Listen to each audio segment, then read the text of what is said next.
ഇന്നത്തെ നമ്മളുടെ 5:47 പ്രഭാതമാണ് ഈ കാണുന്നത്. ഞാൻ എപ്പോഴും പറയുന്നത് പോലെ തന്നെ ഓരോ ദിവസത്തെ പ്രഭാതത്തിനും വ്യത്യസ്തതയുണ്ട്. അത് നമ്മൾ സൂക്ഷ്മമായി നിരീക്ഷിച്ചാൽ നമുക്ക് മനസ്സിലാവും.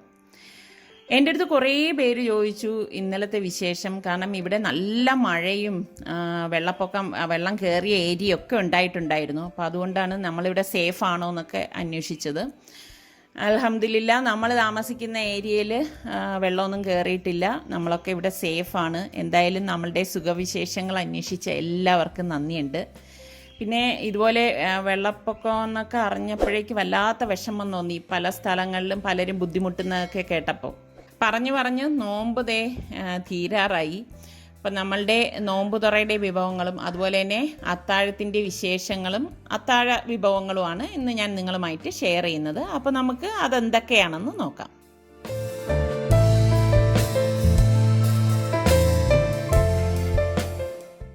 കമ്മ്യൂണിറ്റി ടാബ് എന്താണ്, അത് എങ്ങനെ കാണാൻ പറ്റുമെന്ന് പലരും എന്നോട് ചോദിച്ചിരുന്നു. കാണുവാനായിട്ട് ആദ്യം നമ്മളുടെ ചാനൽ സലു കിച്ചൻ ഓപ്പൺ ചെയ്യുക. അപ്പോൾ അതിന് മുകളിൽ കുറേ ഓപ്ഷൻസ് ഉണ്ട്. അപ്പോൾ അതിൽ 4ാമത്തെ ഓപ്ഷനായ കമ്മ്യൂണിറ്റി ഒന്ന് പ്രസ് ചെയ്യണം. അപ്പോൾ ഇതിലാണ് ഞാൻ ഓരോ അപ്ഡേറ്റ്സും കാര്യങ്ങളും ഒക്കെ പോസ്റ്റ് ചെയ്യുന്നത്. ഇനി നിങ്ങൾ ഫോൺ വഴിയാണ് കാണുന്നതെങ്കിൽ ഇതുപോലെ തന്നെ ആപ്പ് തുറന്ന് നമ്മളുടെ ചാനലിലേക്ക് വന്ന ശേഷം അവിടെയും മുകളിലേക്ക് നോക്കിക്കഴിഞ്ഞാൽ നിങ്ങൾക്ക് ഈ ഓപ്ഷൻ കാണാൻ പറ്റും. അതിൽ കമ്മ്യൂണിറ്റി എന്നുള്ളത് ക്ലിക്ക് ചെയ്യണം. ഇങ്ങനെയാണ് എടുക്കേണ്ടത് കേട്ടോ. ഇന്ന് ഞാൻ കടല കൊണ്ടുള്ള വിഭവങ്ങളാണ് തയ്യാറാക്കാൻ പോകുന്നത്. അപ്പം ഞാൻ കടലക്കറിക്കും അതുപോലെ തന്നെ ഒരു സിമ്പിളായിട്ടുള്ള കടല മസാല ഉണ്ടാക്കുന്നുണ്ട്. അപ്പോൾ അതിന് വേണ്ടിയിട്ട് ഞാനിവിടെ കുറച്ചധികം കടല വെള്ളത്തിലേക്ക് ഇട്ടിട്ട് നന്നായിട്ടൊന്ന് കഴുകിയെടുക്കും. നല്ലതുപോലെ ഇതൊന്ന് കഴുകിയെടുക്കണം. കാരണം കടലയിൽ പൊടിയും മണ്ണും ഒക്കെ ഉണ്ടാവും. അപ്പോൾ അത് നല്ലതുപോലെ കഴുകിയെടുത്ത ശേഷം ഞാൻ കുറച്ചധികം വെള്ളം ഒഴിച്ച് കുതിരാനായിട്ട് ഒരു 6 മണിക്കൂർ ഇത് അടച്ച് മാറ്റി വെക്കും. കടല വേവിക്കാൻ വേണ്ടിയിട്ട് ഞാൻ കടല കുതിർന്ന ശേഷം ഇതുപോലെ പ്രഷർ കുക്കറിലേക്കിട്ട് 1 ടീസ്പൂൺ മഞ്ഞൾപ്പൊടിയും പാകത്തിനുള്ള ഉപ്പും ഇട്ട് കടല നികക്കെ വെള്ളം ഒഴിച്ച് ഇതുപോലെ ഒന്ന് ഇളക്കി കൊടുത്ത ശേഷം കുക്കർ മൂടിയിട്ട് അതിലേക്ക് വെയിറ്റ് ഇട്ടിട്ട് ഒരു 6 വിസിൽ വരെ ഇതൊന്ന് വേവിച്ചെടുക്കും. പിന്നെ ഓരോരുത്തരുടെ കുക്കറിനെയൊക്കെ ഡിപ്പെൻഡ് ചെയ്തിരിക്കും വേകുന്ന ടൈം കേട്ടോ. കടല വേകുന്ന സമയം കൊണ്ട് ഞാൻ മീൻകറി ഉണ്ടാക്കാൻ പോവാണ്. അപ്പോൾ അതിനുവേണ്ടി ഞാനൊരു ചെറിയ ചട്ടി അടുപ്പത്തേക്ക് വെച്ചിട്ടുണ്ട്. ഇതിലേക്ക് ഞാൻ 1.5 ടേബിൾ സ്പൂൺ വെളിച്ചെണ്ണ ഒഴിച്ച് കുറച്ച് ഉലുവ ഇട്ടൊന്ന് പൊട്ടിച്ചു കൊടുക്കുകയാണ്. അതിനുശേഷം ഒരു 8-10 ചുവന്നുള്ളിയും ഒരു ചെറിയ പീസ് ഇഞ്ചി നീളത്തിലരിഞ്ഞതും കൂടി ഇട്ടിട്ട് ഇതുപോലെ ഒന്ന് വഴറ്റി കൊടുക്കും. ഉള്ളി നന്നായിട്ട് വഴണ്ട ശേഷം ഞാൻ ഇതിലേക്ക് പൊടികൾ ചേർത്ത് കൊടുക്കുകയാണ്. 3 ടേബിൾ സ്പൂൺ കാശ്മീരി ചില്ലി പൗഡറും 1/2 ടീസ്പൂൺ കുരുമുളക് പൊടിയിട്ട് നല്ലതുപോലെ ഒന്ന് ഇളക്കി കൊടുക്കും. ഈ പൊടികളുടെ പച്ച മണം ഒന്ന് മാറിക്കഴിയുമ്പോഴേക്ക് ഞാൻ ഇതിലേക്ക് പാകത്തിനുള്ള ഉപ്പും ഇട്ടിട്ട് ഇതൊന്ന് ഇളക്കിയിട്ട് നല്ല തിളച്ച വെള്ളമാണ് ഞാൻ ഇനി ഇതിലേക്ക് ഒഴിച്ചു കൊടുക്കുന്നത്. ഏകദേശം 1.5 കപ്പ് തിളച്ച വെള്ളമാണ് ഞാൻ ഇതിലേക്ക് ചേർത്ത് കൊടുക്കുന്നത്. ഇത്രയും മാത്രം മതിയാവും കേട്ടോ. എന്നിട്ട് ഇത് നല്ലതുപോലെ ഒന്ന് ഇളക്കി കൊടുക്കും. അതായത് ഒരു കുറുകിയ ചാറോട് കൂടിയ കറിയാണ് ഞാൻ തയ്യാറാക്കുന്നത്. പിന്നെ 2 പീസ് ഇതുപോലത്തെ കുടംപുളി ഇട്ട് കൊടുക്കും. അതിനുശേഷം നന്നായിട്ടൊന്ന് ഇളക്കി കൊടുക്കും. ഈ കറി ഇതുപോലെ തിളച്ച് വരുമ്പോഴേക്ക് ഞാൻ കട്ട് ചെയ്ത് വെച്ചിരിക്കുന്ന മീൻ കഷ്ണങ്ങൾ ഇതിലേക്ക് ഇട്ട് കൊടുക്കുകയാണ് ചെയ്യുന്നത്. ഞാനിവിടെ ഒരു മീനെ എടുത്തിട്ടുള്ളൂ കേട്ടോ. അത് വെച്ചിട്ടാണ് ഞാൻ ഈ കറി തയ്യാറാക്കുന്നത്. അപ്പോൾ ഞാൻ ഇതുപോലെ മീൻ ഇട്ട ശേഷം ഞാൻ ഒരടപ്പ് കൊണ്ട് ഈ ചട്ടി അങ്ങ് മൂടിക്കൊടുക്കും. അപ്പോൾ ഈ സമയം കൊണ്ട് തന്നെ ചോറ് റെഡി ആയിട്ടുണ്ടായിരുന്നു. അപ്പോൾ ഞാൻ ചോറ് ഊറ്റി വെക്കുകയാണ്. അപ്പോൾ ചോറ് ഊറ്റിയ ശേഷം ഞാൻ കറി ഇവിടെ നോക്കുകയാണ്. അപ്പോൾ കറി ഇവിടെ തിളച്ച് വന്നിട്ടുണ്ട്. അപ്പോൾ ഞാൻ ഈ കഷ്ണങ്ങളൊന്ന് തിരിച്ച് ഇട്ട് കൊടുക്കുകയാണ്. കാരണം ഒരുപാട് ചാറോട് കൂടി അല്ലല്ലോ ഞാനിത് തയ്യാറാക്കുന്നത്. അതുകൊണ്ടാണ് ഞാൻ ഈ കഷ്ണങ്ങളൊന്ന് ഇതുപോലെ ഒന്ന് തിരിച്ചിട്ട് കൊടുക്കുന്നത്. എല്ലായിടവും ഒന്ന് വെന്ത് കിട്ടാൻ വേണ്ടിയിട്ടാണ്. വീണ്ടും ഇത് മൂടി വെച്ച് വേവിച്ചെടുക്കുവാണ്. അപ്പോൾ കറി അവിടെ റെഡിയാവുന്ന നേരം കൊണ്ട് ഞാൻ ചുരക്ക ഒന്ന് ക്ലീൻ ചെയ്ത് കട്ട് ചെയ്തെടുക്കാൻ പോവാണ്. സാധാരണ ഞാൻ വാങ്ങിക്കുന്ന ചുരക്ക നല്ല സോഫ്റ്റ് ആയിട്ടുള്ളതാണ്. ഇത് കുറച്ച് ഹാർഡായിട്ടുള്ളതാണ് കേട്ടോ. അപ്പോൾ ഞാൻ അതിൻ്റെ തോലൊക്കെ ഒന്ന് പീൽ ചെയ്ത് കളഞ്ഞിട്ട് ഇതുപോലെ ഒന്ന് കട്ട് ചെയ്തെടുക്കുകയാണ്. ഇതെപ്പോഴും ഞാൻ വാങ്ങിക്കുന്ന ഒരു ടൈപ്പല്ല കേട്ടോ. അപ്പോൾ ഞാൻ ഇതുപോലെ ചെറിയ പീസായിട്ട് ഒന്ന് കട്ട് ചെയ്തെടുക്കുകയാണ് കേട്ടോ. അപ്പോൾ ഇങ്ങനെ ചെറിയ പീസായിട്ട് കട്ട് ചെയ്തെടുക്കുമ്പം പെട്ടെന്ന് വെന്ത് കിട്ടും. ശരിക്ക് ഇത് വെച്ചിട്ട് കറിയൊക്കെ ഉണ്ടാക്കുമ്പോൾ നല്ല ടേസ്റ്റാണ്. അപ്പം ഞാനിത് കട്ട് ചെയ്ത ശേഷം ഇതിൻ്റെ കറ പോകാനായിട്ട് ഇതുപോലെ വെള്ളത്തിലിട്ട് ഒന്നും കൂടി ഒന്ന് കഴുകിയെടുക്കുകയാണ് ചെയ്യുന്നത്. അപ്പം ഞാൻ മീൻകറിയുടെ അടപ്പൊന്ന് മാറ്റിയിട്ട് ഇതൊന്ന് ഇളക്കി കൊടുക്കുകയാണ്. മീൻ ഇവിടെ പാകത്തിന് വെന്ത് വന്നിട്ടുണ്ട്, ഇതേ കണ്ടോ. അപ്പം ഞാൻ ഗ്യാസ് ഓഫ് ചെയ്ത് ഇതൊന്ന് മാറ്റി വെക്കാണ്. അപ്പോൾ ഈ സമയം കൊണ്ട് തന്നെ നമ്മൾ ഈ അരിഞ്ഞു വെച്ചിരിക്കുന്ന ചുരക്ക ഒരു മൺചട്ടിയിലേക്ക് ഇട്ടിട്ട് 2 പച്ചമുളക് ഇതുപോലെ ഒന്ന് കട്ട് ചെയ്തിട്ട് കൊടുക്കും. അതിനുശേഷം ഞാനിതിലേക്ക് പാകത്തിനുള്ള ഉപ്പും 1.5 ടീസ്പൂൺ മഞ്ഞൾപ്പൊടിയും പിന്നെ കുറച്ച് ഇഞ്ചി ചെറുതായിട്ട് അരിഞ്ഞത്, ഇത് ഇത്രയും മതിയാകും, അതും കൂടി ഇതിലേക്ക് ഇട്ടിട്ട് ഞാനിവിടെ തിളച്ച വെള്ളമാണ് ഒഴിച്ചു കൊടുക്കുന്നത് കേട്ടോ. അതായത് ചുരക്ക നെകക്കെ തിളച്ച വെള്ളം ഒഴിച്ച് മൂടി വെച്ച് വേവിക്കുകയാണ് ചെയ്യുന്നത്. ധൃതിയുടെ ഇടയിൽ കരിവേപ്പില ഇടാൻ മറന്നുപോയി. അപ്പം ഞാൻ മീൻകറിയുടെ അടപ്പൊന്ന് മാറ്റിയിട്ട് ഇതേ കുറച്ച് കരിവേപ്പില ഒന്ന് ഇട്ട് കൊടുക്കാൻ കേട്ടോ. നാളെ ഈദ് ആയതുകൊണ്ട് തന്നെ എല്ലാവരും ബിരിയാണി സെർച്ച് ചെയ്ത് തുടങ്ങും.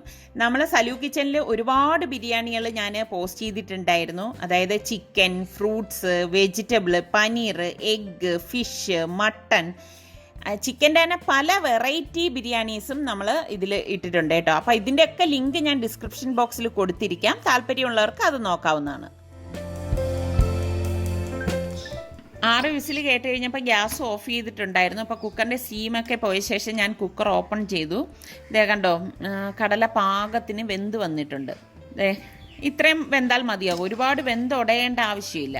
അപ്പം ഞാൻ ഈ കടലക്കറിക്ക് വേണ്ടി വറുത്തരച്ച കടലക്കറിയാണ് തയ്യാറാക്കണം. അപ്പോൾ അതിന് വേണ്ടിയിട്ട് ഞാനിവിടെ കുറച്ച് തേങ്ങ വറുക്കാനായിട്ട് വെച്ചിട്ടുണ്ട്. അതോടൊപ്പം തന്നെ ചുവന്നുള്ളി ഇഞ്ചിയും കൂടി ഇട്ടിട്ട് വറുത്തെടുക്കുകയാണ്. ഏകദേശം അരമുറി തേങ്ങയാണ് ഞാൻ എടുത്തിരിക്കുന്നത് കേട്ടോ. പിന്നെ ഇതിലേക്ക് ഞാൻ 1 ടേബിൾ സ്പൂൺ കുരുമുളകും കൂടി ഇട്ടിട്ടാണ് ഇത് വറുത്തെടുക്കുന്നത്. ഇതൊക്കെ ഇട്ടിട്ട് നമ്മൾ കറി ഉണ്ടാക്കുമ്പോൾ ഒരു പ്രത്യേക ടേസ്റ്റാണ്. ഇതൊന്ന് മൂത്ത് വന്ന ശേഷം ഞാൻ ഇതിലേക്ക് 2 ടീസ്പൂൺ മുളക് പൊടിയും 2 ടീസ്പൂൺ മല്ലിപ്പൊടിയും 1 ടീസ്പൂൺ മഞ്ഞൾപ്പൊടിയും 1 ടീസ്പൂൺ ഗരം മസാല പൊടിയും 1/2 ടീസ്പൂൺ കുരുമുളക് പൊടിയും കൂടിയിട്ട് നല്ലതുപോലെ ഒന്ന് ഇളക്കി കൊടുക്കും. അപ്പോൾ ഒരുപാട് മൂക്കാനായിട്ട് നിൽക്കത്തില്ല, ഇത്രയും മതിയാകും. അതിനുശേഷം ഞാനത് ഓഫ് ചെയ്ത് മാറ്റി വെക്കുകയാണ്. അപ്പോൾ നമ്മൾ മോര് കറിക്ക് വേണ്ടിയിട്ട് ഞാൻ കുറച്ച് അരപ്പ് തയ്യാറാക്കാൻ പോവാണ്. അതിലേക്ക് ഞാൻ 1/4 കപ്പ് തേങ്ങയും 1/2 ടീസ്പൂൺ മഞ്ഞൾപ്പൊടിയും 1/2 ടീസ്പൂൺ ചെറിയ ജീരകവും 2 വെളുത്തുള്ളി അല്ലിയും 1 ചുവന്നുള്ളിയും 1 പച്ചമുളകും കൂടി ഇട്ടിട്ട് ഒന്ന് മിക്സിയുടെ ജാറിലിട്ട് ഒന്ന് കറക്കിയെടുക്കും. ഒന്ന് കറക്കിയെടുത്ത ശേഷം മാത്രമേ ഞാൻ ഇതിലേക്ക് കുറച്ച് വെള്ളം ഒഴിച്ചിട്ട് ഇതൊന്ന് അരച്ചെടുക്കത്തുള്ളൂ. പെട്ടെന്ന് അരഞ്ഞു കിട്ടാനാണ് ഞാൻ ചൂടുവെള്ളം ഒഴിച്ചത് കേട്ടോ. നിങ്ങൾ ചെയ്യുമ്പോൾ ഇങ്ങനെ ചെയ്യണ്ട. ഇതുപോലെ ഒന്ന് അരച്ചെടുത്ത ശേഷം ഇത്രയും മതിയാവും കേട്ടോ. അപ്പോൾ ചുരക്ക ഞാനിവിടെ ഒന്ന് തുറന്ന് നോക്കുകയാണ്. ദേ കണ്ടോ, വെള്ളമൊക്കെ ഏകദേശം വറ്റി വന്നിട്ടുണ്ട്. അപ്പോൾ ഇതുപോലെ ഒന്ന് ഇളക്കി കൊടുത്ത ശേഷം നമ്മൾ ഈ അരച്ച് വെച്ചിരിക്കുന്ന അരപ്പ് ഞാൻ ഇതിലേക്ക് ഇട്ട് കൊടുക്കും. അരപ്പ് ഇട്ട് കൊടുത്തിട്ട് ഞാൻ ഇളക്കി കൊടുക്കത്തില്ല കേട്ടോ. ഈ ചട്ടി അങ്ങ് മൂടി വെച്ചിട്ട് വേവിച്ചെടുക്കുകയേ ചെയ്യുന്നുള്ളൂ. അപ്പോൾ ഈ അരച്ച ജാറിൽ തന്നെ ഞാൻ കുറച്ച് കട്ടിയുള്ള തൈരും ഉപ്പും കൂടിയിട്ട് ഒന്ന് അടിച്ചെടുക്കുകയാണ്. ഒരുപാട് അടിക്കത്തില്ല കേട്ടോ, ഇത്രയും മാത്രമേ ഉള്ളൂ. ദേ ഇവിടെ വീണ്ടും ഞാനിത് തുറന്നിട്ട് ഇതൊന്ന് ഇളക്കി കൊടുക്കണം. അപ്പോൾ അരപ്പും ചുരക്കയും എല്ലാം കൂടി ഒന്ന് കുഴഞ്ഞ് കിട്ടും. അപ്പോൾ നമ്മളുടെ ഇതുപോലെ തേങ്ങ വറുത്തത് തണുത്തിട്ടുണ്ട്. അപ്പം ഞാനിത് മിക്സിയുടെ ജാറിലേക്ക് ഇട്ടിട്ട് ഒന്ന് അരച്ചെടുക്കണം. എപ്പോഴും ഞാൻ ഇതുപോലെയാണ്, ആദ്യം ഒന്ന് കറക്കിയെടുത്ത ശേഷം മാത്രമേ ഞാൻ വെള്ളം ഒഴിച്ചത് അരച്ചെടുക്കത്തുള്ളൂ. അങ്ങനെ അരച്ചെടുക്കുമ്പോഴാണ് ഒരു കറക്റ്റ് പരുവത്തിന് നമുക്ക് അരഞ്ഞു കിട്ടുന്നത്. അപ്പോൾ നമ്മൾ ഈ അമ്മിക്കല്ലിൽ അരച്ചെടുക്കുന്നത് പോലെ തന്നെ കുറച്ച് കട്ടിക്കാണ് ഞാൻ ആദ്യം അരച്ചെടുക്കുന്നത്, ഒരുപാട് ലൂസാക്കി എടുക്കത്തില്ല കേട്ടോ. അതിനുശേഷം ഞാൻ ഇതുപോലെ കുറച്ച് വെള്ളം ഒഴിച്ചിട്ട് ഇതുപോലെ ഒന്ന് അരച്ചെടുക്കുകയാണ്. അപ്പം ഇത് ഇത്രയും മതിയാകും നമ്മളിത് അരച്ചെടുത്തത്. ഇതേ കണ്ടോ. അപ്പം ഈ നമ്മൾ വറുത്ത അതേ ചട്ടിയിൽ തന്നെ ഞാൻ ഈ അരപ്പും ഇട്ട് പാകത്തിനുള്ള വെള്ളം ഒഴിച്ച് ഇതൊന്ന് ഇളക്കി കൊടുക്കും. എന്നിട്ട് ഞാൻ ഇതിലേക്ക് പാകത്തിനുള്ള ഉപ്പിട്ട് കൊടുക്കും. എന്നിട്ട് ഇന്ന് ഇളക്കി കൊടുക്കും. ഞാൻ ഒരുപാട് വെള്ളം ഈ കടലക്കറിക്ക് ചേർക്കത്തില്ല കേട്ടോ, ഇത്ര മാത്രമേ ചേർക്കത്തുള്ളൂ. പിന്നെ നമ്മൾ വേവിച്ച് വെച്ചിരിക്കുന്നതിൽ നിന്ന് കുറച്ച് കടല ഞാൻ ഇതിലേക്ക് എടുത്ത് ഇട്ട് കൊടുക്കുകയാണ്. ബാക്കി കുറച്ച് ഞാൻ പറഞ്ഞില്ലേ വേറൊരു മസാല ഉണ്ടാക്കാനായിട്ട് മാറ്റി വെച്ചിട്ടുണ്ടെന്ന്. എന്നിട്ട് ഇത് നന്നായിട്ടൊന്ന് ഇളക്കി കൊടുക്കും. ഇളക്കി കൊടുത്തിട്ട് കുറച്ച് കറിവേപ്പില ഇതിൻ്റെ മീതെ ഒന്ന് ഇതുപോലെ ഒന്ന് ഇട്ട് കൊടുക്കും. ഇട്ട് കൊടുത്ത ശേഷം അത് വേവിക്കാനായിട്ട് ഞാനിവിടെ മാറ്റി വെക്കുകയാണ് ചെയ്യുന്നത്. അപ്പം നമ്മളുടെ ചുരക്ക കറിയുടെ അരപ്പൊക്കെ നല്ല കുറുകി വന്നിട്ടുണ്ട്. ഈ ഒരു പരുവത്തിൽ ഞാൻ ഗ്യാസ് ഓഫ് ചെയ്ത് അടച്ച് മാറ്റി വെക്കുകയാണ് ചെയ്യുന്നത്. അപ്പോൾ കടലക്കറി നന്നായിട്ട് തിളച്ച് വന്നിട്ടുണ്ട്. അപ്പം ഞാൻ അതിൻ്റെ അടപ്പ് മൂടിയിട്ട് വീണ്ടും ഇതിലേക്കൊന്ന് താളിച്ചൊഴിക്കാൻ പോവുകയാണ്.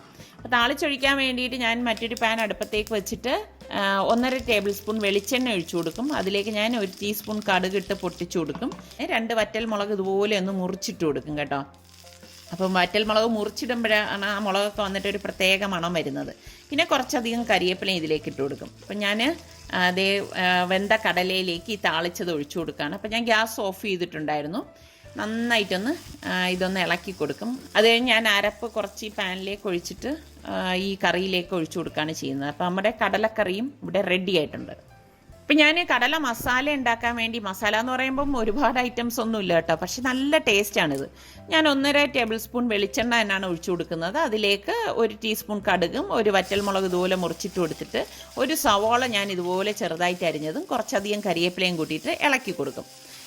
ജസ്റ്റ് ഇതൊന്ന് ഇതുപോലെ ഒന്ന് ഇളക്കി കൊടുത്ത ശേഷം ഇതിലേക്ക് ഞാൻ പാകത്തിനുള്ള ഉപ്പിട്ടിട്ട് ഉപ്പും ചേർത്ത് വീണ്ടും ഇതൊന്ന് ഇളക്കിയെടുക്കും. ഇളക്കിയെടുത്ത ശേഷം നമ്മൾ ഈ വേവിച്ച് വെച്ചിരിക്കുന്ന കടലയുടെ ബാക്കി കടലയുണ്ടല്ലോ ഇതിലേക്ക് ഇട്ടിട്ട് എല്ലാം കൂട്ടിയിട്ടൊന്ന് മിക്സ് ചെയ്തെടുക്കും. ഇത്രയേ ഉള്ളൂ സംഭവം കേട്ടോ. പക്ഷേ ഒരു പ്രത്യേക ടേസ്റ്റാണ്. ഇങ്ങനെ കഴിച്ചിട്ടില്ലാത്തവരൊന്ന് കഴിച്ചു നോക്കണം കേട്ടോ.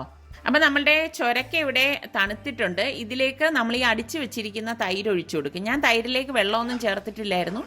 അടിച്ചെടുക്കുമ്പോൾ തന്നെ ഒന്ന് അത് ലൂസായി വരും. എന്നിട്ട് ഇത് നന്നായിട്ടൊന്ന് ഇളക്കി കൊടുക്കും. ഗ്യാസ് ഓൺ ചെയ്യത്തില്ല കേട്ടോ. ഓൺ ചെയ്ത് കഴിഞ്ഞാൽ പിരിഞ്ഞു പോകും. അപ്പോൾ ഞാൻ മറ്റൊരു പാൻ അടുപ്പത്തേക്ക് വെച്ചിട്ട് ഇതിലേക്ക് ഞാൻ 1.5 ടേബിൾ സ്പൂൺ വെളിച്ചെണ്ണ ഒഴിച്ചു കൊടുത്ത് 1 ടീസ്പൂൺ കടുകും 2 വറ്റൽമുളക് ഇതുപോലെ ചെറുതായിട്ടൊന്ന് കട്ട് ചെയ്തിട്ട് കൊടുക്കും. അതിനുശേഷം 1/2 ടീസ്പൂൺ മുളക് പൊടിയും 1/2 ടീസ്പൂൺ ഉലുവാപ്പൊടിയും 1/2 ടീസ്പൂൺ മഞ്ഞൾപ്പൊടിയും കുറച്ചധികം കരിവേപ്പിലയും കൂടി ഇട്ടിട്ട് ഇതെല്ലാം കൂട്ടിയിട്ട് ഒന്ന് ഇളക്കി കൊടുക്കും. ഇളക്കി കൊടുത്ത ശേഷം നമ്മൾ ഈ വേവിച്ച് വെച്ചിരിക്കുന്ന ഈ ചൊരക്കയുടെ കൂട്ടിലേക്ക് ഈ താളിച്ചത് ഒഴിച്ചിട്ട് ഒന്ന് ഇതുപോലെ ഒന്ന് എല്ലായിടത്തേക്കും ഒന്നാക്കി കൊടുക്കും. അപ്പം നമ്മൾ ഇങ്ങനെയൊക്കെ ചെയ്ത് കഴിയുമ്പോഴേക്കും ഒരു പ്രത്യേക ടേസ്റ്റാണ് കേട്ടോ ഈ കറിക്ക്. അപ്പം ചെയ്തിട്ടില്ലാത്തവർ ഈ രീതിയിലൊന്ന് ചെയ്ത് നോക്കണം കേട്ടോ. അപ്പം ഞാനിത് അടച്ച് മാറ്റി വെക്കുകയാണ്. പിന്നെ ഞാൻ ഇന്ന് പാവയ്ക്ക മെഴുക്ക് തയ്യാറാക്കുന്നുണ്ട്. അപ്പോൾ അതിന് വേണ്ടിയിട്ട് ഞാനിവിടെ 2 പാവയ്ക്കയാണ് എടുത്തിരിക്കുന്നത്. ഇതും നമുക്ക് പെട്ടെന്ന് തന്നെ തയ്യാറാക്കി എടുക്കാൻ പറ്റുന്ന നല്ലൊരു ഐറ്റമാണ് കേട്ടോ. ശരിക്കും നല്ല ടേസ്റ്റാണ്. ഈ ഒരു പാവയ്ക്ക പെട്ടെന്ന് വെന്ത് കിട്ടും. 2 ടൈപ്പ് പാവയ്ക്ക ഉണ്ടല്ലോ, മറ്റേ ഡാർക്ക് പച്ച പാവയ്ക്കാണെങ്കിൽ കുറച്ച് നേരം വേണം വേകാനായിട്ട്. അപ്പം ഇത് ഞാൻ ഇതുപോലെ ഒന്ന് അരിഞ്ഞെടുത്ത ശേഷം ഒരു ഇരുമ്പ് ചട്ടി അടുപ്പത്തേക്ക് വെച്ച് 1.5 ടേബിൾ സ്പൂൺ വെളിച്ചെണ്ണ ഒഴിച്ചു കൊടുത്തിട്ടുണ്ട്. അതിലേക്ക് 1 ടീസ്പൂൺ കടുകും 2 വറ്റൽമുളകും കുറച്ച് കറിവേപ്പിലയും കൂടി ഇട്ട് കൊടുക്കുകയാണ്. ഇതിലേക്ക് നമ്മൾ ഈ അരിഞ്ഞു വെച്ചിരിക്കുന്ന പാവയ്ക്ക ഇതുപോലെ ഇട്ടിട്ട് ഒന്ന് ഇളക്കി കൊടുക്കും. എനിക്ക് ഏറ്റവും ഇഷ്ടമുള്ളൊരു വെജിറ്റബിളാണ് കേട്ടോ പാവയ്ക്ക എന്ന് പറയുന്നത്. എന്നിട്ട് ഇതുപോലെ ഒന്ന് മൂടി വയ്ക്കും. പിന്നെ ഞാൻ ഫ്ലെയിം കുറച്ച് വെച്ചിട്ടാണ് ഇത് വേവിച്ചെടുക്കുന്നത്. അപ്പോൾ ഇടയ്ക്ക് ഞാൻ ഇതിൻ്റെ അടപ്പം തുറന്നിട്ട് ഇതുപോലെ ഞാൻ തൊണ്ടൻ മുളകാണ് ഇട്ട് കൊടുക്കുന്നത് കേട്ടോ. അതൊക്കെ ഇടുമ്പോൾ ഒരു പ്രത്യേക ടേസ്റ്റാണ് ഈ ഒരു പാവയ്ക്കയ്ക്ക്. വീണ്ടും ഇത് മൂടി വെക്കുകയാണ് ചെയ്യണത്. വളരെ ലോ ഫ്ലെയിമിൽ വെച്ചിട്ടാണ് ഞാനിത് തയ്യാറാക്കിയെടുക്കുന്നത്. അപ്പോൾ ഇതുപോലെ മൂടി മാറ്റി വെക്കുകയാണ്. അപ്പോൾ നോമ്പ് കുറിക്കാനുള്ള സമയമായി. അപ്പം ഞാൻ ഫ്ലെയിം നന്നായിട്ട് കുറച്ചിട്ട് നോമ്പ് കുറിക്കാനായിട്ട് വന്നിരിക്കുകയാണ്. കണ്ടോ, ഇതാണ് നമ്മളുടെ ഇന്നത്തെ മെനു എന്ന് പറയുന്നത്. നോമ്പ് കുറിച്ച് നിസ്കാരവും കഴിഞ്ഞ് വന്ന ശേഷമാണ് ഞാൻ പാവയ്ക്ക വീണ്ടും റെഡിയാക്കുന്നത്. ഞാൻ വളരെ ലോ ഫ്ലെയിമിൽ വെച്ചിട്ടാണ് നിസ്കരിക്കാനൊക്കെ പോയിരുന്നത് കേട്ടോ. അപ്പം ഞാൻ അടപ്പൊന്ന് മാറ്റിയിട്ട് ഇതൊന്ന് ഇളക്കി കൊടുത്ത ശേഷം ഞാൻ ഇതിലേക്ക് 1 ടീസ്പൂൺ മുളക് പൊടിയും 1/2 ടീസ്പൂൺ മഞ്ഞൾപ്പൊടിയും 1/2 ടീസ്പൂൺ ചെറിയ ജീരകത്തിൻ്റെ പൊടിയും കൂടി ഇട്ടിട്ട് ഇതെല്ലാം കൂട്ടിയിട്ട് നന്നായിട്ടൊന്ന് ഇളക്കി കൊടുക്കും.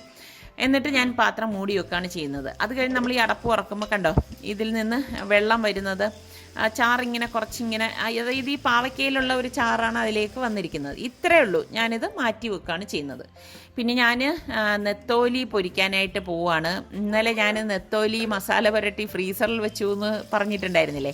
അപ്പോൾ ആ നെത്തോലിയാണ് ഞാൻ ഇപ്പോൾ പൊരിക്കാനായിട്ട് പോണത്. ഇന്നലെ ഞാൻ പൊരിച്ചിട്ടില്ലായിരുന്നു, കാരണം കൊഞ്ച് റോസ്റ്റ് ഉണ്ടാക്കിയതുകൊണ്ടാണ് ഇന്നലെ നെത്തോലി എടുക്കാതിരുന്നത്. അപ്പോൾ ആ നെത്തോലി ഇതുപോലെ എണ്ണ ഒഴിച്ചിട്ട് ഈ നെത്തോലി എല്ലാം ഇതിലേക്ക് ഇട്ടിട്ട് ഒന്ന് പൊരിച്ചെടുക്കുകയാണ് ചെയ്യുന്നത്.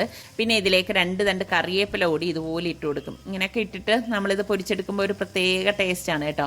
പിന്നെ വെളിച്ചെണ്ണയിലാണ് ഞാൻ പൊരിച്ചെടുക്കുന്നത് ഇത്. എന്നിട്ട് ഒരു സൈഡ് റെഡി ആകുമ്പോഴേക്കും ഞാൻ പതുക്കെ ഒന്ന് മറിച്ചിട്ട് കൊടുക്കും. അപ്പോൾ ഇതിനിടയിൽ ഞാനിവിടെ ചായക്ക് വെച്ചിട്ടുണ്ടായിരുന്നു. നിസ്കാരം കഴിഞ്ഞ് കഴിഞ്ഞാൽ ചായ കുടിക്കുന്ന ഒരു പതിവുണ്ട് എനിക്ക് നിസ്കാരക്കാക്കും. അപ്പോൾ ഞങ്ങൾക്കുള്ള ചായ ഇവിടെ റെഡി ആയിട്ടുണ്ട്. ഞാൻ ഗ്ലാസ്സിലേക്ക് ഒഴിച്ചു കൊടുക്കുകയാണ്. അപ്പോൾ ഇതിനിടയിൽ നമ്മൾ ഫ്രൈ ചെയ്യാൻ വെച്ചിരിക്കുന്ന മീനും ഇവിടെ ഫ്രൈ ആയിട്ടുണ്ട്. കണ്ടോ, ഇത്രയും മതിയാകും. ഇതിന് ഞാനൊരു പ്ലേറ്റിലേക്ക് മാറ്റുവാണ്. അപ്പോൾ നമ്മളുടെ ചൂരക്ക മോരുകറിയും അതുപോലെ തന്നെ മുളകിട്ട മീൻ കറിയും പാവയ്ക്കയും എല്ലാം റെഡി ആയിട്ടുണ്ട്. പിന്നെ തറാവി നിസ്കാരമൊക്കെ കഴിഞ്ഞ് ഏകദേശം ഒരു 11:45 മണി കഴിഞ്ഞിട്ടാണ് ഞങ്ങൾ അത്താഴം കഴിക്കാനായിട്ട് ഇരുന്നത്. അപ്പോൾ ഇതാണ് ഞങ്ങളുടെ ഇന്നത്തെ മെനു എന്ന് പറയുന്നത്. പാവയ്ക്ക മെഴുക്കും ചുരക്ക മോരുകറിയും മീൻ കറിയും ഫിഷ് ഫ്രൈയും. അടിപൊളി ഊണാണ് കേട്ടോ. അപ്പോൾ നമ്മളുടെ സലൂ കിച്ചൻ ഇനിയും സബ്സ്ക്രൈബ് ചെയ്യാത്തവരുണ്ടെങ്കിൽ ഈസി റെസിപ്പികൾക്കായി സലൂ കിച്ചൻ സബ്സ്ക്രൈബ് ചെയ്യാൻ മറന്നു വരുതേ. അതുപോലെ തന്നെ നിങ്ങൾ ഷെയർ ചെയ്യാൻ കൂടി വേണം കേട്ടോ നിങ്ങളുടെ കൂട്ടുകാർക്കൊക്കെ. അപ്പോൾ ഇനി നമുക്ക് അടുത്തിനി നല്ല റെസിപ്പിയുമായി വരുന്നത് വരെ എല്ലാവർക്കും ബൈ.